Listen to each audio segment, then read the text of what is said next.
श्री स्वामी समर्थ कथाचरिता या तुम्हा सर्वांच्या लाडक्या यूट्यूब चॅनलमध्ये मनापासून स्वागत. 15 डिसेंबरला आपण महाशिवरात्री साजरी करणार आहोत. ह्या महाशिवरात्रीला आपल्या मनामध्ये अनेक प्रकारचा संभ्रम असतो तो याबद्दल की महाशिवरात्रीसाठी रुद्राभिषेक करत असताना आपण कोणत्या प्रकारचं शिवलिंग वापरावं. शिवलिंगाचे अनेक वेगवेगळे प्रकार आहेत आणि त्यांचं महत्त्वही तितकंच वेगवेगळं आहे. आपण कोणत्या इच्छा किंवा आकांक्षा मनामध्ये ठेवून ही महाशिवरात्र साजरी करत आहोत आणि जो रुद्राभिषेक करणार आहोत तो देखील कोणत्या कारणासाठी आहे या प्रकारांवरूनच आपल्याला महाशिवरात्रीचं वापरलं जाणारं शिवलिंग देखील ठरतं. हे शिवलिंग आपण कोणत्या प्रकारचं वापरलं पाहिजे याबद्दलची माहिती मी तुम्हाला आजच्या व्हिडिओमध्ये देणार आहे. त्यामुळे आपला हा व्हिडिओ खूप महत्त्वाचा ठरणार आहे जो तुम्ही शेवटपर्यंत व्यवस्थित ऐका. कारण की हे शिवलिंग कोणतं असणार आहे, ते कशा पद्धतीने ओळखायचं आणि त्याच्यावरती अभिषेक कशा पद्धतीनं करायचा, अशा सगळ्या गोष्टींची सविस्तर आणि महत्त्वपूर्ण अशी कमी वेळात जास्त माहिती मी तुम्हाला देण्याचा पूर्ण प्रयत्न करत आहे. आपला हा व्हिडिओ शेवटपर्यंत न चुकता व्यवस्थित ऐका आणि आपला व्हिडिओ आवडलास तर सगळ्या शिवभक्तांपर्यंत नक्की शेअर करा. सगळ्यात अगोदर आपण व्हिडिओच्या सुरुवातीलाच शिवलिंगाचे वेगवेगळे प्रकार जाणून घेऊयात. शिवलिंगाचा पहिला प्रकार आहे ते म्हणजे पार्थिव शिवलिंग किंवा मातीचं शिवलिंग. हे माती, वाळू किंवा शेणापासून बनवलं जातं. सर्व शिवलिंगामध्ये पार्थिव शिवलिंगाची पूजा ही सर्वात श्रेष्ठ मानली गेली आहे. यामुळे सर्व प्रकारचे भय दूर होते आणि शिवभक्ताला मोक्ष प्राप्त होतं. हे शिवलिंग सहसा तात्पुरत्या पूजेसाठी बनवलं जातं आणि नंतर विसर्जित केलं जातं. त्यानंतर वापरलं जातं ते म्हणजे पारद शिवलिंग, जे पाऱ्यापासून बनतं. हे अत्यंत चमत्कारिक आणि उच्च आध्यात्मिक ऊर्जेचं प्रतीक मानलं जातं.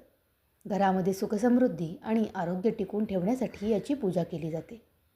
पितृदोषापासून मुक्ती मिळवण्यासाठी हे सर्वोत्तम मानलं जातं. त्यानंतर येतं ते म्हणजे स्फटिक शिवलिंग. हे शिवलिंग काचेसारख्या पारदर्शक नैसर्गिक स्फटिकापासून बनवलेलं असतं. त्याला शांततेचं प्रतीक मानलं जातं. ज्यांना घरामध्ये खूप कलह किंवा मानसिक त्रास जाणवतो त्यांनी स्फटिक शिवलिंगाची पूजा करावी. यामुळे घरामधील नकारात्मक ऊर्जा नष्ट होऊन घरामध्ये शांती नांदते. यानंतर येतं ते म्हणजे सोनं किंवा चांदीचं शिवलिंग. ह्या सोने, चांदी किंवा तांब्यासारख्या धातूंपासून ही शिवलिंग तयार केली जातात, जे सुख समृद्धीचं प्रतीक आहेत.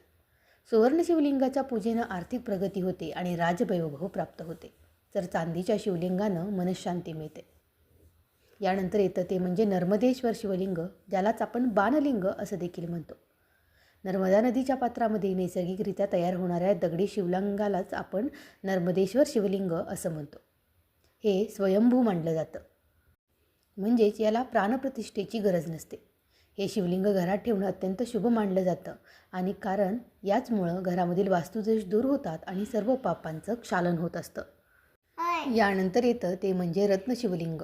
नीलम, हिरा, माणिक आणि पाचू यांच्यासारख्या मौल्यवान रत्नांपासून हे बनवलं जातं. हे अत्यंत दुर्मिळ असतं. विशिष्ट ग्रहांच्या शांतीसाठी आणि शत्रूंवर विजय मिळवण्यासाठी रत्न शिवलिंगाची पूजा केली जाते. महाशिवरात्रीला वापरल्या जाणाऱ्या शिवलिंगामध्ये आणखीन काही विशिष्ट प्रकार आहेत, ज्यामध्ये काष्ठ शिवलिंग येतं, जे चंदनाच्या लाकडापासून बनवतात. कर्पूर शिवलिंग हे कापरापासून बनतं, तर पाषाण शिवलिंग हे काळ्या किंवा पांढऱ्या दगडापासून बनवलं जातं, जे आपण सहसा मंदिरामध्ये पाहतो. तुम्ही कोणत्याही प्रकारचं शिवलिंग पूजलं तरी भाव सर्वांमध्येच महत्त्वाचा असतो. त्यामुळं पूर्ण श्रद्धा आणि विश्वासाने तुम्हाला जे शिवलिंग मांडाल त्याची पूजा करायची आहे. मात्र आपली आर्थिक परिस्थिती जर व्यवस्थित असेल आणि आपल्याकडे जर तेवढी सक्षमता असेल तर तुम्हाला या सगळ्या शिवलिंगांपैकी एक शिवलिंग वापरायचा आहे, ज्यामधील प्रभाव हा अतिशय प्रखरतेने स्पष्ट होत असतो. ते शिवलिंग म्हणजे पारद शिवलिंग. तुम्ही पारद म्हणजेच पाऱ्यापासून बनवलेल्या या शिवलिंगाच्या आध्यात्मिक महत्त्व जाणून घेतल्यानंतरच तुम्हाला समजेल की हे शिवलिंग महाशिवरात्रीच्या दिवशी का एवढं प्रभाव दाखवतं. हिंदू धर्मामध्ये आणि विशेषतः तंत्रशास्त्रामध्ये पारद शिवलिंगाला सर्व शिवलिंगांमध्ये अत्यंत उच्च आणि प्रभावशाली स्थान दिलं गेलं आहे. शास्त्रानुसार पारा हा भगवान शंकराचं वीर्य मानला जातो. त्यामुळे पारद शिवलिंगाची पूजा करणं म्हणजे प्रत्यक्ष महादेवाची आराधना करण्यासारखं आहे. इतर शिवलिंगांच्या तुलनेमध्ये पारद शिवलिंग हे लवकर प्रसन्न होणारं देखील मानलं जातं. पारद शिवलिंगाच्या दर्शनानं आणि पूजनेनं कुंडलीमधील अनेक दोष, विशेषतः पितृदोष, कालसर्पदोषाचा प्रभाव कमी होतो. ब्रह्महत्येसारखी महापापेसुद्धा पारद शिवलिंगाच्या केवळ स्पर्शाने आणि दर्शनानं नष्ट होतात, असे रसरत्न समुच्चय या ग्रंथामध्ये म्हटलं आहे. पारद शिवलिंगाची ऊर्जा अत्यंत शांत आणि स्थिर असते. जे लोक ध्यान करतात त्यांच्यासाठी हे शिवलिंग खूप उपयुक्त आहे. याच्या उपस्थितीत ध्यान केल्यानं मन एकाग्र होतं आणि मानसिक तणाव दूर होतात. यासोबतच पारद म्हणजेच पारा हा आयुर्वेदामध्ये रसराज मानला जातो. ज्या घरामध्ये पारद शिवलिंग असतं तिथे रोगराईचा प्रादुर्भाव कमी होतो. या शिवलिंगावरती अभिषेक केलेलं पाणी हे जर तुम्ही प्राशन केलं तर शारीरिक व्याधी दूर होतात अशी श्रद्धा देखील आहे. तुमचं सांसारिक सुख आणि ऐश्वर्यही यामुळं प्राप्त होतो आणि घरामध्ये लक्ष्मीचा वास राहतो. तुमच्या कार्यामध्ये तुम्हाला यश मिळतं. यासोबतच हे शिवलिंग अत्यंत संवेदनशील असल्यानं ते नेहमीच तुम्ही स्वच्छ हातानं हाताळा. पारद शिवलिंग हे नेहमी घराच्या ईशान्य कोपऱ्यात किंवा देवघरामध्ये व्यवस्थित ठेवा. याची पूजा करणं उत्तम मानलं जातं. मात्र महाशिवरात्रीला केलेली ही पूजा कोट्यावधी पट जास्त फळ देते. त्यामुळं तुम्हाला यंदाच्या वर्षी महाशिवरात्रीला पारद शिवलिंगाचीच पूजा करायची आहे. हे काही जास्त महागही मिळत नाही, त्यामुळं तुम्हाला जास्ती खर्च करण्याची देखील गरज पडणार नाही. बाजारामध्ये वेगवेगळ्या प्रकारची शिवलिंग आपल्याला मिळत असतात. मात्र त्यामधील पारद शिवलिंग नेमकं कोणतं हे आपल्याला कसं जाणून घ्यायचं आहे, तर त्याची माहिती आता पुढील प्रमाणे.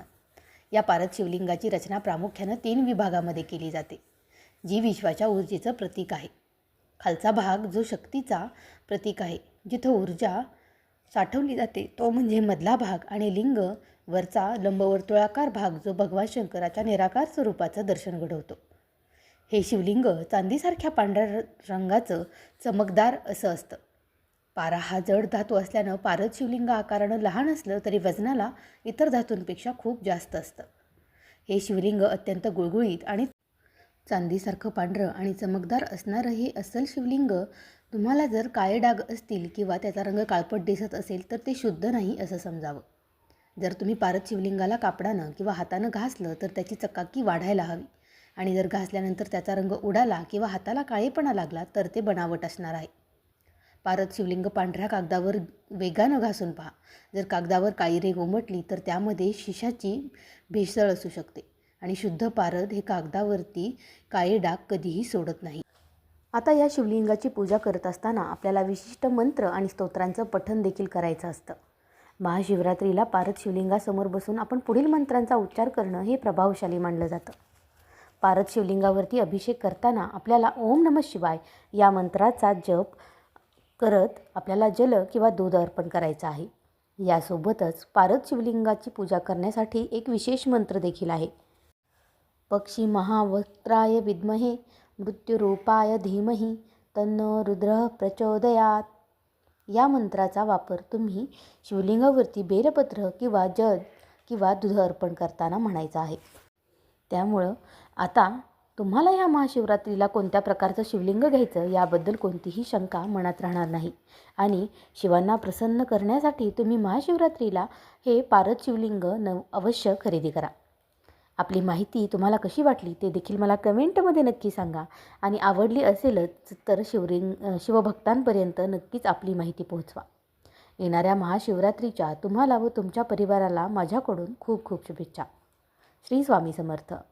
जय जय स्वामी समर्थ.